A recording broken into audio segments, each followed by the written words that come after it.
Cool and normal temperatures will persist into the long term here for the eastern part of the country, and along with that, we're going to have some excessive rainfall potential and maybe some really beneficial rain to help at least mitigate some of the drought conditions we currently have here.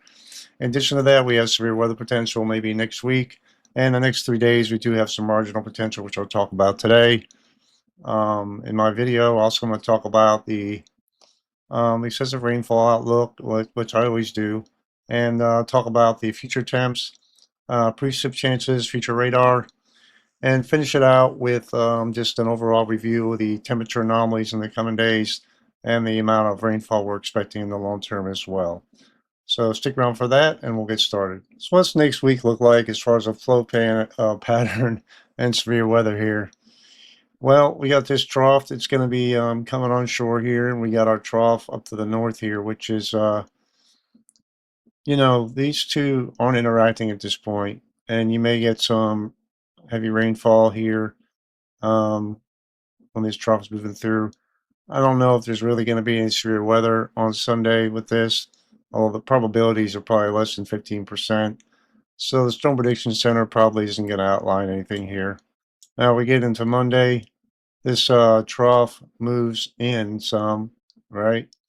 And compared to yesterday, the severe probabilities is uptick some. And with a focus in here in eastern Arkansas up into the Midwest again, sorry to say, with this persistent trough here. And you see there are subtle differences already between the ensemble members where the flow is, right? But this trough is generally forecast to move on shore. And when you have this 500 millibar flow doing this, you get short wave. This is short wave, throwing short waves to the flow, right? So these two interact here, right? And so what the interaction is going to end up doing, that's a good question, right? But the probabilities do exist for severe weather on Monday. This trough kind of fills in, but you see what happens here. This trough up to the north deepens, right? And it shifts more to the south here. More of the trough axis is down here. And this will likely swing to this way. And it'll bring much cooler temperatures, well, to start with, right? Kind of have a zonal flow right now. Maybe severe weather down this area. Got a bullseye here, 15 to 30%, 50% or so, right? So that's Tuesday. I know y'all tired about hearing about severe weather, but it is what it is. Dip in the jet stream back to the west here, and you have this deep southerly flow, which would probably lead to, if nothing else, maybe some rainfall here, right? Wherever this boundary ends up setting up. Trough up to the north, more of a westerly flow at the mid levels, okay? And we'll take a look at the low levels too and see what the moisture and precip looks like. But this is talking about severe weather right now. So we get into Thursday. This trough swings to the east. We have maybe a mid-level feature back here off the, onshore, just coming on shore here. I don't know why I say but you see it's coming on shore. You see we have a lot of uncertainty even at this point with the models, with potential for severe weather maybe in southwest Texas and maybe northern Florida here. And the trough moves to the east here. Going into Friday, that's of next week, that trough axis shifts out. You have another short wave maybe move through the flow here with a short wave ridge to the west of it. This could definitely bring some severe weather here depending on how this sets up. Into Saturday, this is 8 days from now. This is as far as I'm going to go. This is the extent of the Storm Prediction Center outlook as well. And I'm going to review that next, but you see the potentials here for severe weather and where they're at. General, maybe a little trough digging here, which could lead to some enhanced lift. Another trough off the west coast here. So the persistent troughiness and short waves moving through the flow, interacting with the mid-level, the broader trough up to the north. A lot of interactions here and could cause all different kind of things from severe weather to heavy rainfall and, some hail as well, especially in the Texas, things like that in the coming days. So that's it for this severe probabilities, right? This is actually day 9, if you count that. So 1, 2, 3, 4. Anyway, next Saturday. Okay.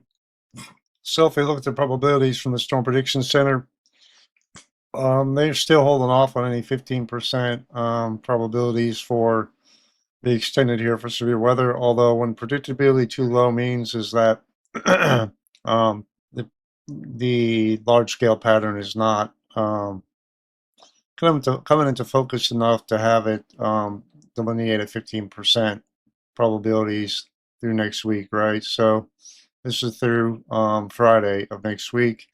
I really think they're going to have some outlooked areas in the next couple of days. Just the large scale patterns need to be resolved a little better. And as we get towards a short range model guidance, a mid range model guidance, I think that will help resolve those things. So that's good news. I'm not wishing for severe weather. I mean, I don't want it anymore really, because frankly, it's kind of getting a little bit too much here. We're doing this almost every day, and like, let's talk about something else. I want to, but can only talk about so much. Anyway, that's it for severe weather for right now. So as far as excessive rainfall, now that they updated this, I can actually get the correct information out here. It is overlaid with the current radar. All right. You see the heavy rainfall on the Gulf Coast here, Texas, Louisiana. All right. And now the excessive rainfall outlook, the slight risk going from San Antonio to New Orleans, parts of Louisiana towards Shreveport, with a marginal risk all the way back to Roswell, towards Macon, Georgia, Atlanta, along the Gulf Coast here, the Panhandle of Florida, parts of Alabama, Mississippi. So expectation is some heavy rainfall, especially in the yellow area here. 15% chance. See where the heaviest rainfall is expected here today. Tomorrow, that rainfall moves to the east, with the excessive rainfall outlook moving that way as well, with a marginal risk into the Florida, northern Florida, southeast Georgia. So that'll be beneficial if we get some rain here. And we talked about that with the radar view and other things like that. So we know where that's going to be.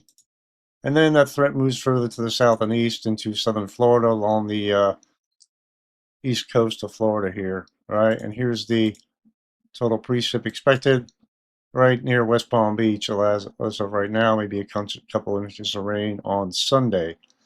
So going into Monday, a little pause there, sorry. Nothing on the map as of right now. And then this is more of a transition day, right? So we go to Tuesday, we have this trough swinging in, which will likely bring, well, not likely, possibly bring some heavy rainfall to this area, at least a marginal risk at this point. So we'll refine the forecast in a couple of days based on what they have to say and what I think. So stay tuned for that. And that's it for the excessive rainfall outlook. So we talked about this, but we know it's going to be cooling off in the eastern seaboard, right? So this is the GFS ensemble mean temperature, 2-meter temperature anomaly with just above the surface. You'd see east of the Rockies, mostly below normal, right? And up to the north, you have a high pressure spiking out here, which is allowing a trough to build down to the south and east in our area along the east coast, right? And you can see these temperature anomalies here as well.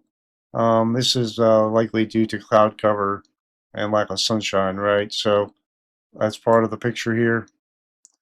You see through the next few days here, Sunday to Monday, we have some variation in the temperature scheme here, but overall, east of the Rockies remaining cooler than normal, and west of the Rockies warmer than normal, right?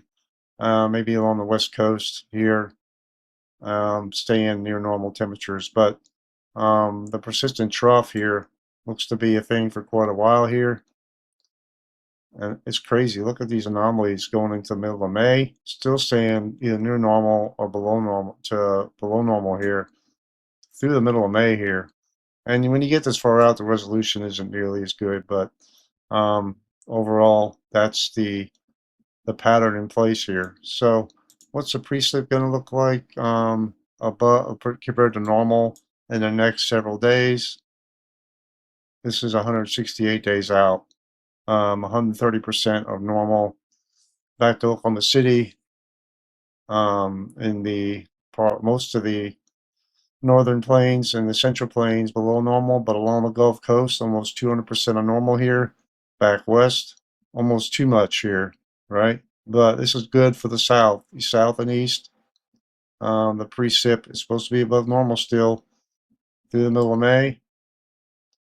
So it makes me very happy to see this.